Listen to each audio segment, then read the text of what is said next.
పడుకుంటానని అమ్మగారితో చెప్పి నువ్వు మేడ మీదకి వెళ్ళి పడుకో, నేను నెమ్మదిగా పాక్కుంటా వస్తాను, సరేనా? అమ్మగారికి అనుమానం రాకుండా నేను బయటికి వెళ్ళి అడుగు మీద కూర్చుంటాను. నువ్వు నా కోసం ఎదురు చూస్తూ ఉంటావుగా నా చిలక్క.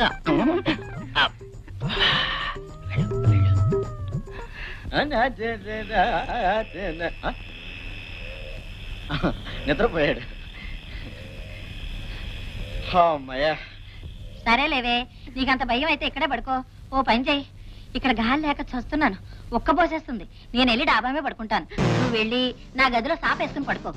అమ్మగారు మరి ఇదిగో ఇంకేం మాట్లాడుకో, నేను చెప్పినట్టు చెయ్యి, వెళ్ళు. ఇంకో 15 నిమిషాల్లో మేడ మీదకి మెల్లగా జారుకోవచ్చు.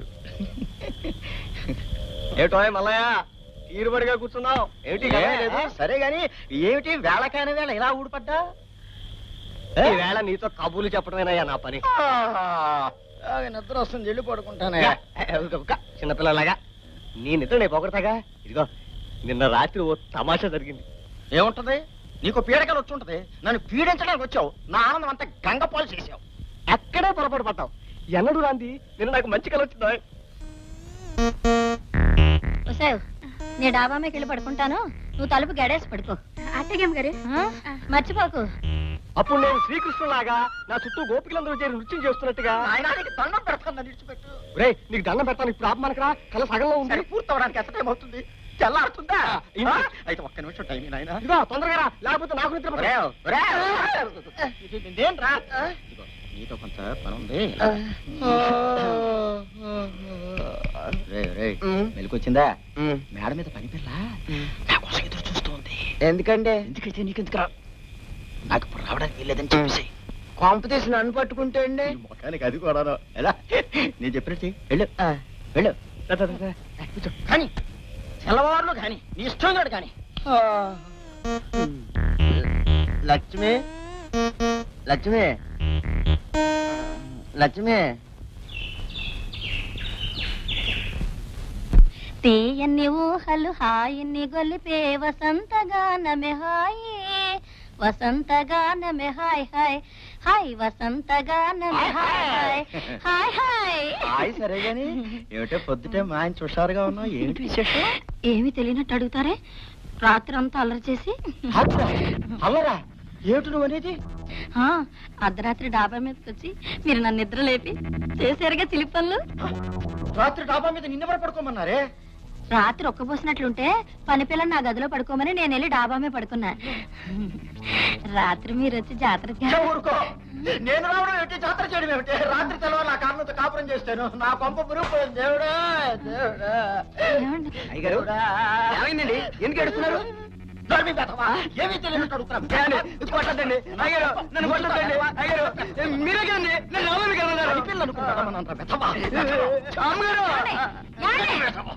నమ్మని తప్పు చేస్తుంది మీరు, వాడండి కొడతారు. తప్పు చేసింది వాడు. రాత్రి డాబా మీదకి వచ్చి నిన్ను వాడు నిన్ను అయ్యబాబలా నోడుతాడు చెప్పలేదు. ఈ విషయం మీకు తెలియపరచడానికి ఇలా అబద్ధం చెప్పాను. పెళ్ళాం కళ్ళు కప్పి తప్పుడు పనులు చేసే మీలాంటి మగాళ్ళకి పెళ్ళామే తప్పుడు పనులు చేసిందంటే ఎంత బాధపడతారో తెలియచేయడానికి ఇలా చెప్పాను. నిజానికి వీడు పనిపిల్ల నేను కలిసాడిన నాటకమే ఇది. ఇప్పటికైనా మీకు బుద్ధి వచ్చిందా?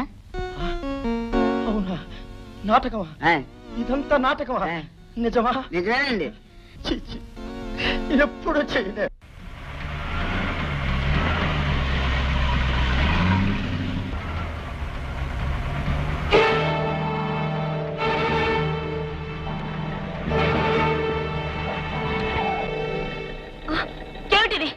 ప్రాణాల మీద ఆశ ఉంటే చెప్పినట్టు పోనీ పోనీ పోనీ.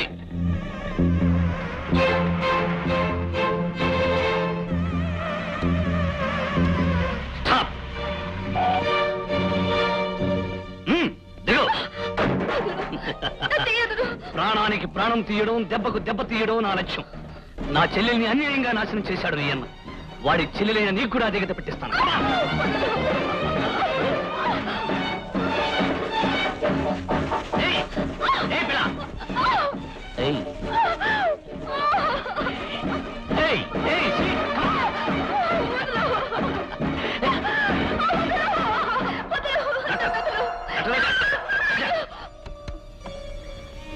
నేను ఎనలాంటి పశువులు మాత్రం కాదు.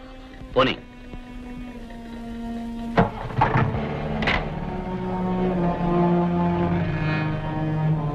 ఆఫ్ చేయి. దిగు. దిగమంటుంటే ఊరుకో బాబు, ఊరుకో బాబు. నా మనవడికి జ్వరం తగ్గలేదు బాబు, పొద్దున్న నుంచి ఒకటే ఏడుపు. కంగారు పడుకోవా, డాక్టర్ గారిని తీసుకొచ్చాను.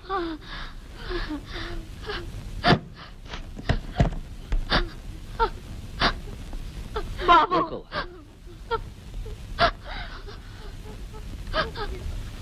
మరేం పర్వాలేదు, ఇదేం ప్రమాదకరమైన జ్వరం కాదు, సంధి జ్వరం. ఒక ఇంజెక్షన్ ఇస్తానో తగ్గిపోతుంది.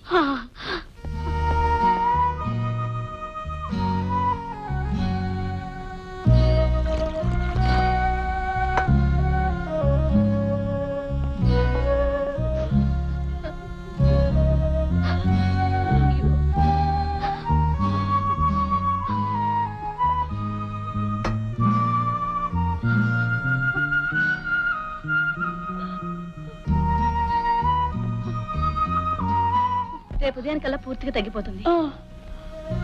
కాస్త నీరసంగా ఉంటుంది కనుక నేను కొన్ని మాత్రలు ఇస్తాను, ఆ వాడుతూ ఉండండి. అలాగేనమ్మా. నేను వెళ్ళొస్తానమ్మా. అమ్మా డాక్టర్ అమ్మా, చావు బతుకుల్లో ఉన్న నా మనవడికి ప్రాణదానం చేశావమ్మా. తల్లి అనేది జన్మనిస్తుంది, ఆ దేవుడు అనేవాడు అది కాపాడతాడు. ఈ రోజు నా మనవడికి ప్రాణదానం చేసిన నువ్వు దేవతవమ్మా, నువ్వు దేవతవి.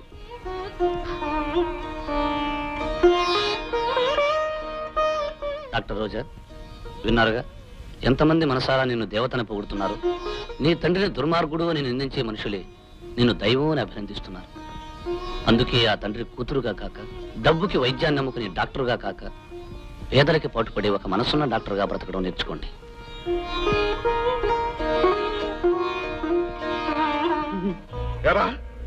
ఇంతకాలం నా సొమ్ము తిని ఒళ్ళు పెంచుకుని వాడు నా కూతురు ఎత్తుకుపోతుంటే ఏమీ చేయని దద్దమలా తిరిగి వస్తారా? వాడిని కుక్కని కాల్చినట్టు కాల్చి నా కూతురుని నేనే రక్షించుకుంటాను.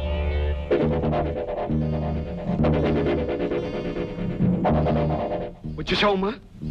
వాడిని నటకాయించి నీ జీపెక్కి నిన్ను తీసుకువెళ్ళాడని కానీ ఏం చేస్తాడోనని కంగారు పడిపోతున్నానమ్మా.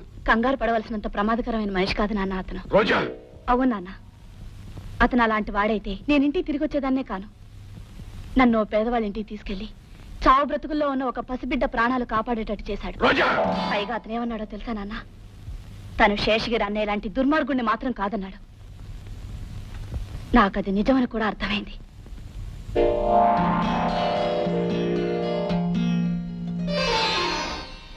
డాక్టర్ రోజా, అనుక్షణం కష్టపడుతూ కడుపు నిండా తిండి లేక అనారోగ్యంతో బాధపడే పేద ప్రజానీకానికి సేవ చేయడానికి వచ్చిన దేవతలు.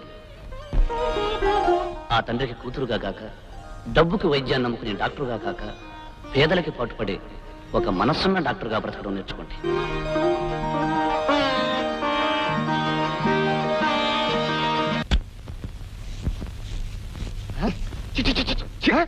ఏమిటండి ఇది? ఏదో ముష్టివాళ్ళ మహాసభ జరుగుతున్నట్టు పైసాధికారులు వెళ్ళి వాళ్ళందరూ ఇక్కడ చేరారు. కొంపదీసి అమ్మాయి గారు డబ్బు తీసుకోకుండా వైద్యం చేస్తున్నారా ఏమిటి? పసిపిల్లదైనా తెలియజేస్తుందేమో కానీ నేను వెళ్ళి మందలిస్తాను. ముందు వీళ్ళందరినీ బయట తరివి. మీకేమీ ఇచ్చుకోలేని పెద్దన్నమ్మా. నేను వైద్యం చేసేది మీ ఆరోగ్యం కోసం, కానీ మీరు నాకేదో ఇచ్చుకోవాలని కాదు. వెళ్ళొస్తానమ్మా. మంచిది.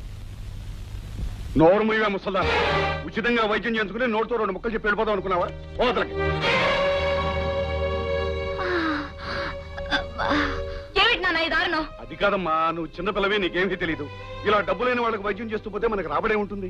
రాబడి ఆలోచించడానికి, లాభం ఏమిటని చూసుకోవడానికి ఇదేం వ్యాపారం కాదు, వైద్యం. రోజా, ఖచ్చితంగా చెప్తున్నాను, ఈ ఆసుపత్రిలో ముష్టి వాళ్ళందరికీ వైద్యం చేయడానికి వీల్లేదు. డబ్బున్న వాళ్ళకి, డబ్బిచ్చే వాళ్ళకి మాత్రమే వైద్యం చేయాలి. అదే నా నిర్ణయం. ఆలోచించు.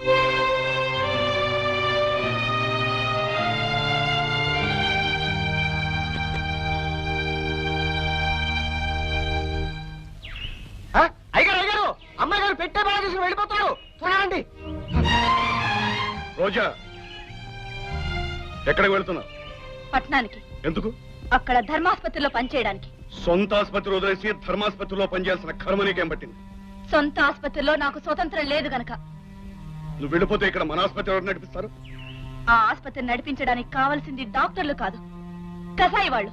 రోజా, అవును నాన్న, ఇందాక నా కళ్ళ ముందే నా పేషెంట్ అవమానించావు. అందుకే మానవత్వం లేని ఆసుపత్రిలో పనిచేస్తే నేనిచ్చే మందులు కూడా పనిచేయవని తెలుసుకున్నాను. అయితే ఇదంతా భరత్గాడి పన్నాగం అన్నమాట. అన్యాయాన్ని సాధించిన మనిషికి నీతిని బోధించే హక్కు ఉంటుంది నాన్న. నాన్ననే విషయం నీ గుర్తుంటే నా పరువును సవాల్ చేస్తూ నువ్వు ఇలా గడప దాటడానికి ప్రయత్నించేదానివి కాదు. మీకు మీ కూతురు కంటే మీ పరువే ఎక్కువ కాబట్టి మీ పరువు మీ దగ్గరే ఉంచి కేవలం డాక్టర్ రోజాగానే ఈ గడప దాటుతున్నాను. రోజా, నువ్వు నన్ను ఎదిరించి సాధించడానికి అన్ని విధాలా సిద్ధమైతే నా ఆస్తికి అనుబంధానికి కూడా దూరం అవుతాం. అది ఆలోచించుకో. ఆస్తి లేకపోతే నేను బ్రతకలేననేగా మీరు నన్ను హెచ్చరిస్తున్నారు. ధర్మాసుపత్రిలో ఉచితంగా పనిచేసిన డాక్టర్లకి జీతాలు ఇస్తారు. నా జీవితం గడవడానికి అది చాలు.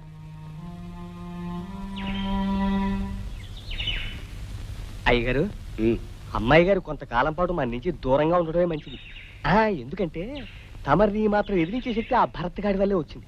ఆమె ఇక్కడే ఉంటే ఖచ్చితంగా వాడి మాటలు విని మరింత మారిపోతుంది. అందుకని ప్రస్తుతానికి వెళ్ళటమే మంచిది.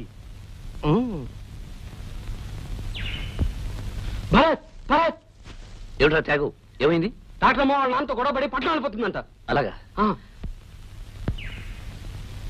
హే రాముడు భీముడు, పద. హే! హే! హే! రాముడు భీముడు త్వరగా. డాక్టర్ రోజా, వెళ్ళిపోతున్నారా? అవును. నేను ఈ ఊళ్ళో ఎందుకు ఉండాలి? ఎవరి కోసం ఉండాలి? మీరిచ్చే మందు కోసం, మీరు చేసే వైద్యం కోసం, గుండెల్లో ఆశల్ని, కళ్ళల్లో ప్రాణాల్ని నిలుపుకుని మీ దగ్గరకు వచ్చే పేదవాళ్ళ కోసం ఉండాలి. అవును రోజా, మీ చదువు, మీ శక్తి ఈ ఊరి పేద ప్రజలకు ఉపయోగపడాలి. మీకు ఇక్కడ ఏ లోటు రాకుండా చూసుకునే బాధ్యత నాది. నాతో రండి ప్లీజ్.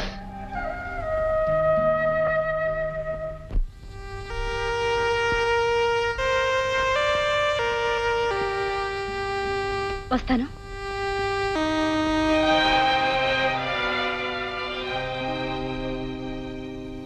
రోజా, ఏమిటి నువ్వు చేస్తున్న పని? డాక్టర్గా నేను చేయాల్సిన పని. సరే, ఇంటికి వెళదాం పద. ఆ ఇంట్లో నేను అడుగు పెట్టను. పోనీ హాస్పిటల్కి వచ్చి వైద్యం చేయి. అది డబ్బున్న వాళ్ళ ఆసుపత్రి. అక్కడ డబ్బు కోసం వైద్యం చేయడం కంటే పేదవాళ్ళకి వైద్యం చేయడంలో ఎంతో ఆనందం ఉంది. వైద్యంతో పాటు మాటలు కూడా నేర్చావన్నమాట. నిన్ను బలవంతాన్ని ఇచ్చుకెళ్తాను.